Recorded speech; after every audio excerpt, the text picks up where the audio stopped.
जिस तपती हुई गर्मी में लोग अपने मकानों से बाहर निकलने से भी बचते हैं, उसी गर्मी में आपको 11 तरफ से आग जलाकर बैठा दिया जाए तो सोचिए कैसा लगेगा। और तपस्वियों और साधु संतों के लिए ये इतना मुश्किल नहीं है। उनकी साधना ऐसा करने में उनकी शक्ति बन जाती है। ऐसा ही कुछ कर ग्रामीणों की मान्यता है कि इस मंदिर आकर जो भी भक्त अपनी कोई मनोकामना मांगता है, उसकी मनोकामना पूर्ण हो जाती है। इसी मंदिर गर्मी में भी जब साधु के तप करने की खबर आसपास के गांव में फैली, तो भारी संख्या में श्रद्धालु मंदिर पहुंचकर साधु के दर्शन करने पहुंचने लगे हैं। संतों का जन्म जन कल्याण के लिए होता है और इसी जन कल्याण के लिए पुरानी आबादी स्थित बाबा बालकनाथ जी के टीले में यहाँ के महंत योगी दिवालीनाथ जी पिछले 27 दिनों से 11 धुनी के बीच में बैठकर कठिन तपस्या कर रहे हैं।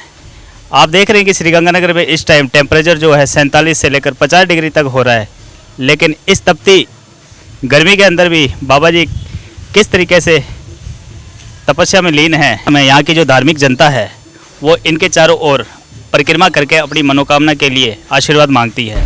इस समय बाबा जी तपस्या में लीन हैं और कुछ ही देर बाद हम बाबा जी से मिलेंगे और उनकी तपस्या का क्या उद्देश्य है जन कल्याण के लिए, उसके बारे में हम चर्चा करेंगे।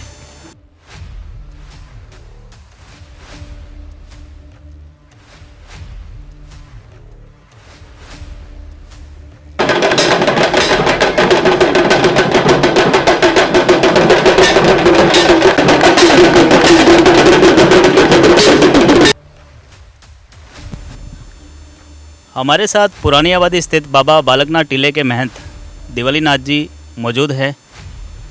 ये पिछले 28 दिनों से लगातार 11 धुनी की तपस्या कर रहे हैं और ये जो क्रम है अब 13 दिन और चलेगा। बाबा जी आदेश। बाबा जी, एक आश्चर्य का विषय है कि इतनी तपती हुई गर्मी है और अपने गंगानगर का जो तापमान है वो भी 47 से लेकर 50 डिग्री तक रहता है। तो क्या शक्ति है जो आप 11 धुनी के बीच में बैठ के ध्यान करते हैं? शक्ति तो ये गुरुओं की होती है भाई, गुरुओं का आशीर्वाद होता है। गुरुओं की सेवा कर रखी तो उन्होंने आशीर्वाद दिया, इसलिए पर तपस्या कर सकते हैं। बस गुरु का आशीर्वाद है सब कुछ, उनके आशीर्वाद से ही तपस्या होती है। संतों का जो जन्म ही है वो एक जन कल्याण के लिए होता है और वैसे देखा जाए तो ये निस्वार्थ भाव से लगे रहते हैं। और हम ये जानना चाहते हैं कि क्या कोई संकल्प है आपका इस धुनी तपस्या के लिए? बस संकल्प तो बड़ा ही है। वैसे तो देखा जाओ तो संकल्प तो इसको देवस्थान बनाना चाहिए। इस गंगानगर बसने से पहला का डेरा है ये आश्रम है। इससे पहले कोई आश्रम नहीं था गंगानगर के अंदर। सबसे पुरानी प्राचीन जगह यही है। तो कोशिश यही है अपनी, जब तक तपस्या करते रहेंगे जब तक ये देवस्थान में सम्मिलित नहीं हो जाता। कागजों में नहीं, लोगों की आत्मा में, लोगों के दिल से इसको देवस्थान मानना है, बस फिर संकल्प पूरा हो जाएगा। देखा जाए तो आज से 1 साल पहले यहाँ पर ये जो जगह थी नशे का गढ़ बन चुकी थी, लेकिन अब जब से बाबा जी आए हैं यहाँ पर आस्था का मंदिर है और लोग भी काफ़ी जुड़े हैं। तो इस दौरान क्या क्या समस्या आई महाराज जी कि इसको अपने वापस उसी रूप में लाने में?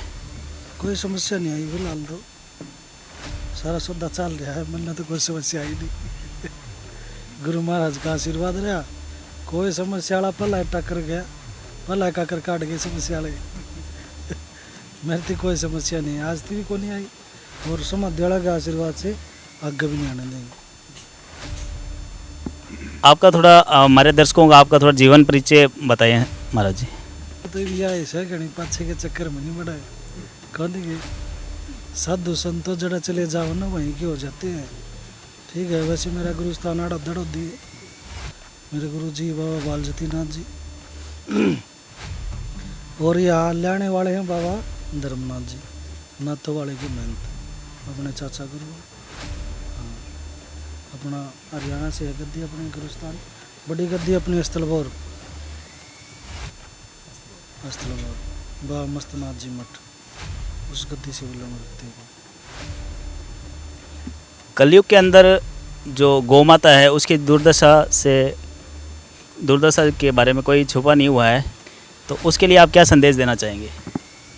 गौ माता के लिए क्या संदेश देना है? गौ माता के रखो, यही संदेश है। गौ माता रोड पर रहेगी नहीं। अगर घर घर के साथ एक गौ माता हो जाए ना, 10 घरों में 20 घरों में गौ माता का पालन पोषण हो जाएगा। अभी रोड रोड पर घूम रही गौ माता, तो यही संदेश है, घर घर गौ माता होनी चाहिए। गौ माता अपने आप बच गई। ऐसे कहने से ये संगठन चलाने से गौ माता नहीं बचती कभी भी।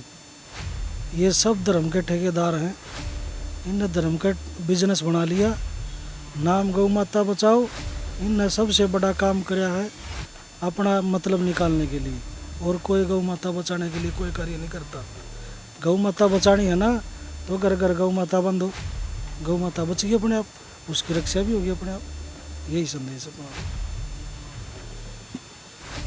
ये आयोजन 41 दिन का है और उसके बाद अभी और भी कार्यक्रम रहेंगे जो महाराज जी बताएंगे आपको। ये तपस्या तो चल रही है अपना निरंतर। ये 27 जून तक तपस्या चलती रहेगी। और अपना राम कथा का आयोजन भी है। 18 जून से राम कथा का आयोजन है। अयोध्या से साधु भी आएंगे, सुश्री पुष्पा वेदांती जी, उनके मुखारविंद से राम कथा का आयोजन किया जाएगा।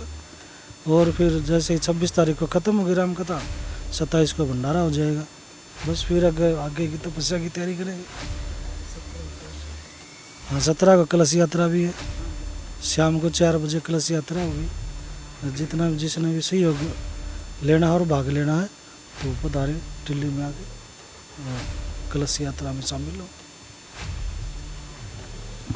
ये थे हमारे साथ श्री बाबा बालकनाथ टिल्ले के महंत दिवालीनाथ जी, जो लगातार 41 दिनों के लिए 11 दूनी तपस्या कर रहे हैं।